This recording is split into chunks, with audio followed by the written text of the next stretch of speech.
بسم اللہ الرحمن الرحیم نحمدہ و نصلی علی رسولہ الکریم اما بعد۔ تعارف سورہ زمر۔ اس سورت کا نام سورہ زمر ہے۔ یہ قرآن پاک میں تلاوت کی ترتیب میں 39ویں نمبر پر ہے، 1 کم 40، اور نزول میں اس کا نمبر 59 ہے، 1 کم 60، 8 رکوع، 75 آیات، 1184 کلمات اور 4965 حروف ہیں، اور یہ مکی صورت ہے۔ مکی زندگی میں نازل ہوئی، اور اس وقت نازل ہوئی جب مسلمانوں کو مشرکین کے ہاتھوں بہت بری طرح ستایا جا رہا تھا، تو اس میں اللہ تبارک و تعالی نے اجازت دی کہ لوگ ایسی جگہوں پر ہجرت کر جائیں جہاں وہ آرام سے اپنے دین پر عمل کر سکیں، اللہ کی عبادت کر سکیں اور احکامات بجا لا سکیں۔ گزشتہ صورت میں قرآن پاک کی صداقت کا ذکر تھا کہ یہ قرآن اللہ کی سچی کتاب ہے۔ اس صورت میں بھی قرآن پاک کی صداقت کا ذکر ہے، اور اس کا جو نام ہے وہ اسی صورت کے اندر موجود ہے۔ زمر، زمرتن کی جمع ہے، اس کا معنی ہے جماعت، گروہ۔ تو اس صورت کے اندر یہ بتایا گیا ہے کہ جنتیوں کو جنت کی طرف، دوزخیوں کو دوزخ کی طرف جماعتوں کی شکل میں لے جایا جائے گا، تو اس کے لیے زمر کا لفظ استعمال ہوا ہے۔ اسی نسبت سے پھر اس سورت کا نام بھی زمر ہے۔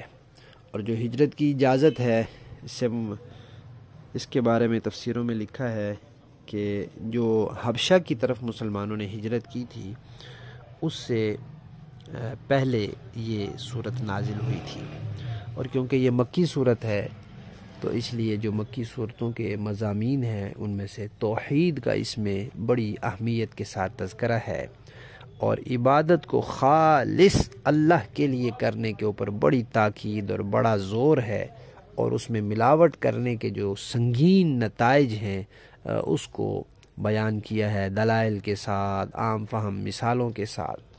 اور چونکہ اس وقت ایمان والوں پر مشرکین کی طرف سے ظلم و ستم جاری تھا، تو پھر ایمان والوں کو صبر کی تلقین ہے اور اعمال صالحہ پر ڈٹے رہنے کی تاکید ہے۔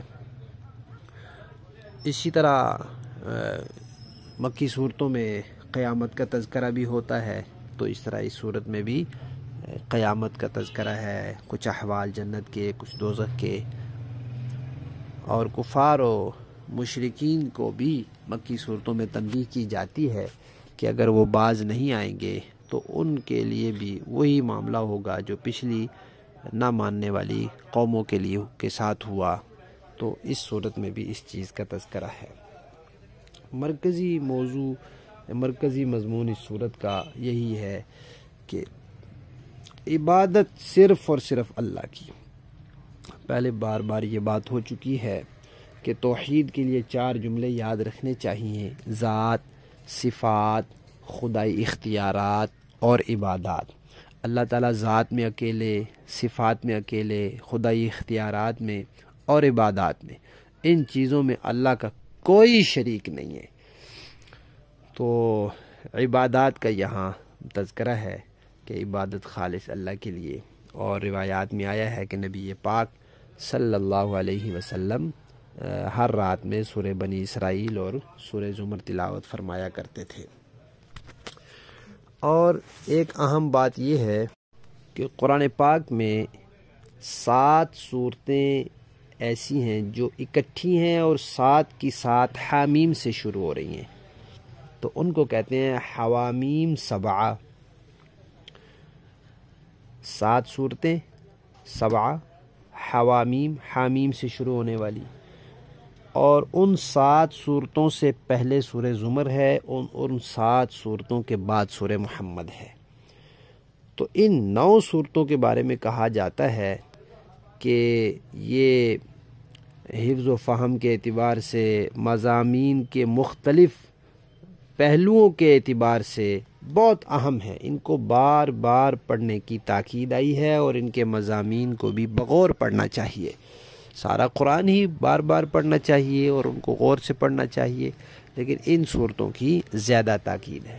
تو یہاں سے گویا کہ سمجھیں کہ وہ جو حوامیم سبعہ ہے اس کی ابتدا سورہ زمر سے ہو رہی ہے۔ تو گویا یہ جو حوامیم سبعہ ہیں یہ قرآن پاک کا خلاصہ اور نچوڑ ہیں، اور اس سارے نچوڑ کے اندر مرکزی عنوان کیا ہے؟ توحید ہے، کہ مشکلات میں پکارنا صرف اللہ کو ہے، عبادت صرف اللہ کی کرنی ہے۔ اور ایک بڑی اہم بات یہاں بتائی ہے کہ مشرکین جو تھے وہ دو طرح کی شخصیات کے مجسمے بنا کر ان کی عبادت کرتے تھے۔ ایک تو نیک لوگوں کے، مثلا انبیاء کے یا پرانے اولیاء کے مجسمے بناتے اور ان کی عبادت کرتے، اور ایک فرشتوں کی عبادت کرتے، فرشتوں کے مجسمے بناتے، وہ مؤنث بناتے، خواتین والے بناتے، کیونکہ وہ سمجھتے تھے کہ فرشتے مؤنث ہیں، اللہ کی بیٹی ہیں۔ تو نیک لوگوں کی عبادت ان کے مجسمے بنا کر ان کی عبادت کرنے سے ان کا مقصد یہ ہوتا تھا کہ یہ ہمیں اللہ کے قریب کرنے کا ذریعہ ہیں، اس لیے ان کی عبادت ضروری ہے۔ جیسے بادشاہ کے قریب جانے کے لیے اس کے درمیان جتنے بندوں کا واسطہ ہوتا ہے ان بندوں سے بنا کر رکھنا اور قریب ہونا ضروری ہوتا ہے، ورنہ وہ بادشاہ کے نیڑے نہیں لگنے دیتے۔ تو اسی طرح ان کے قریب ہونا ضروری ہے۔ اور فرشتوں کی عبادت، فرشتوں کے مجسمے بنا کر ان کی عبادت اس لیے کرتے تھے کہ ان کا عقیدہ تھا کہ فرشتے اللہ کی بیٹیاں ہیں، تو جب باپ کی عبادت کرنی ہے تو اولاد کی بھی عبادت کرنی ہے، لہذا فرشتوں کی عبادت کرنا بھی ضروری ہے۔ تو اللہ تعالیٰ نے فرمایا کہ ان کے یہ دونوں خیالات بالکل غلط ہے۔ کیوں؟ اس لیے کہ پہلی بات، اللہ کے قریب ہونے کے لیے اس طرح وسیلوں کی ضرورت نہیں کہ کسی کی عبادت کر کے اللہ کے قریب ہوا جائے۔ اللہ کے قریب ہونے کے لیے عقیدہ صحیح کرنا ہوتا ہے، عمل صحیح کرنا ہوتا ہے۔ ہاں، وہ عقیدہ اور عمل نیک لوگوں سے سیکھنا ہوتا ہے، انبیاء سے، صحابہ سے، ائمہ سے، فقہاء سے، اولیاء سے سیکھنا، ان لوگوں سے، ان پر اعتماد کرنا ہے، نیک لوگوں پر اعتماد کرنا ہے، ان سے سیکھنا ہے، ان سے لینا ہے۔ کتاب کے صحیح معنی انہی سے حاصل ہوگا، لیکن یہ نہیں کہ بھئی ان کی عبادت کر کے اللہ کے قریب ہو جا سکتے، یعنی اللہ کے قریب ہونے کے لیے عقیدہ ہے اور نیک عمل ہے، یہ چیزیں اللہ کے قریب کرتی ہیں۔ اور پھر یہ بڑی ناشکری کی بات ہوگی کہ پیدا اللہ نے کیا، پالا پوسا اس نے، سب کچھ دیا اس نے، اور اب سجدہ کسی اور کے سامنے ہو رہا ہے۔ اور دوسری بات کہ جو فرشتوں کی عبادت کرتے ہیں وہ بھی غلط ہے، اس کے بیان پھر اسی صورت میں آگے جا کے آیا ہے، یعنی بالکل ابتدائی صورتوں سے تھوڑا آگے، ابتدائی آیات سے پہلی 3 آیات میں پہلی بات کا تذکرہ ہے، چوتھی بات میں وہ دوسری بات کا تذکرہ ہے۔ وہ کیا ہے؟ فرمایا اس لیے کہ اولاد والی بات اس لیے غلط ہے کہ اللہ تعالیٰ خالق ہیں، باقی سب چیزیں اللہ کی مخلوق ہیں، تو مخلوق خالق کی اولاد نہیں ہو سکتی۔ دوسری بات، اللہ تعالیٰ کی مخلوق میں بڑی بڑی چیزیں، عرش ہے، آسمان ہے، زمین ہے، سورج ہے، چاند، تارے، پہاڑ، سمندر، بڑی بڑی چیزیں۔ اللہ نے کوئی اولاد بنانی ہوتی تو کسی بڑی چیز کو بناتے۔ تم نے یہ سمجھا کہ یہ لڑکیاں، فرشتے لڑکیاں ہیں اور یہ اللہ کی مخلوق ہیں، یہ اللہ کی بیٹیاں ہیں، تو یہ چھوٹی چھوٹی اور عورت ذات کی طرح کمزور چیزوں کو اللہ اپنی اولاد کیوں بناتے؟ تیسری بات کہ اولاد جو ہوتی ہے وہ اپنے باپ کی جنس ہوتی ہے۔ اب اگر وہ جنس نہ ہو تو یہ تو بڑے عیب کی بات ہوگی کہ والد کی اور جنس ہے اور اولاد کی اور جنس ہے، اور اللہ تعالیٰ تو عیب سے پاک ہے۔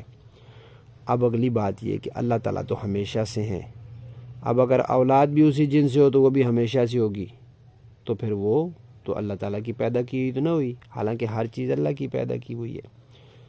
چوتھی بات یہ ہے کہ اولاد کی ضرورت اس کو ہوتی ہے جو ضعیف ہو، کمزور ہو، تاکہ بڑھاپے میں اولاد ہاتھ بٹائے اللہ تعالیٰ کو کہ اللہ تعالیٰ کمزور نہیں ہے، ان کو ان سہاروں کی ضرورت نہیں ہے۔ بہرحال اس پوری صورت کے اندر توحید کا بیان ہے اور ان کی ان توحید سے متعلق ان کی ان اشکالات کا اور جو ان کو غلط فہمیاں تھی ان کا جواب ہے۔